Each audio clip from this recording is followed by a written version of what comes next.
最近呢，常常有一些的怎么讲，有一些祷告，有一些的征战，有一些的眼泪。但是今天要跟各位特别分享的，那就是我在服侍主这么多年了，有一天跟2位长老还有同工去参加了，这一次他们这个丰盛神学院借这个华侨教会的地方的一个毕业典礼，在那里我看到了许多过去的旧友，在那里我也看到了很多新的人。我那个时候有一个很深的感触，我的感触是什么呢？我的感触是，神其实他的作为伟大到一个程度，不是我们任何一间教会、任何一个牧师，他可以把神的心意能够体会的那么完全，总是某一小部分。那当我看到那个部分的时候，我自己在神的面前也在问一件事情，我在问什么？你们晓得吗？今天到底哪一个地方是真正在训练耶稣基督的门徒？也就是耶稣说了，你们看，庄稼已经熟了，你们要打发庄稼的主打发工人去收割他的庄稼。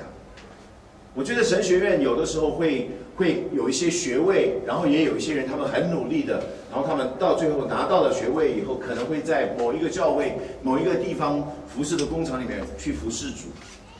但是我一直在思考另外一个问题：今天什么样的人才是神的仆人，才是神的工人呢？什么样子的环境里面可以塑造出一个这样的人来呢？请问耶稣有没有上过神学院？没有。好，如果你说没有的话，那我请问你，门徒有没有上过神学院？没有。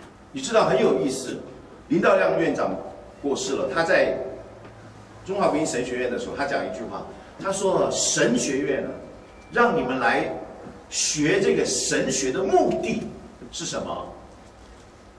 不是让你们去从系统神学，你只要进神学院，你一定开始从 theology systematic 开始，系统神学去读，那个读神论、基督论、人论，然后天使论、魔鬼论、救恩论，然后末世论，然后还有启示论，很多的论。他说你读这些东西没有用的。他说一个神所祝福的神学院，让人来的目的不是学圣经里面的知识，乃是来学神。神学的目的是来学神的，教会的目的不是教你来开会的。很多的教会很会开会，我以前参加的教会就是很会开会，因为教会有很多的事情要做，很多的事情要讨论，那这么一讨论就需要开会嘛，所以教会就是教你开会。团契就是教你一起团在一起生气，这是开玩笑。但是当我安静在神的面前的时候，我觉得从圣经的角度，从耶稣基督的生平，以至于到后来我们所读的每一卷书，我们看见神的工人的出现，神的仆人的出现，几乎都是以学徒的方式带出来的。比方说保罗，他带出来提摩太；比方说彼得的身边有一些跟随他的同工，耶稣的身边有一些跟随他的人，并不是有一个学院，然后训练一群的人，然后这些人就那个。所以在这个部分当中，我们常常把自己放在信徒的位置上面，也就是说，我是个信耶稣的人，那我也没有什么明显的恩赐，所以我就是去聚会去祷告然后去奉献感谢神，有的时候做个见证。神今天拯救你，神今天让你成为他的儿女。任何一个父母对他的儿女的期望是什么？任何一个父母对他儿女的期望是什么？望子成龙，光宗耀祖，望女成凤，对不对？我们中国人都这么说的。不要忌讳很多人不要讲龙，不要讲龙比我更好。其实任何一个做父母的，他们对他们的儿女，其实都希望他们的儿女比他更好。阿们。这是为父为母的心肠，一定是这个样子。连耶稣基督都没有例外。耶稣基督说：“那信我的人所要做的事，比他所做的还要大。”是不是？你看到没有？耶稣基督从来没有说：“你们这些门徒，你们这将来的教会，你们不要想做大事。”没有，为什么？因为耶稣基督的心意是跟随他的人将来所要做的事，比他所做的事还要大。那今天呢，我们到底是一个什么样的身份呢？今天这3个人已经100%确定是从水和圣灵生的，是出生的婴孩，他们是神的儿女。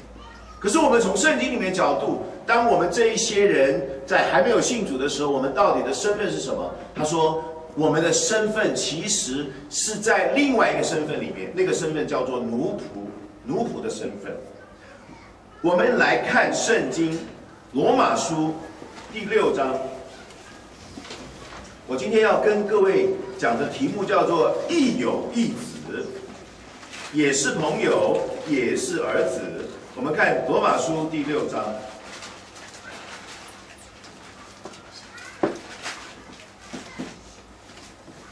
罗马书第6章第22节，我们一起来读神的话好吗？第22节。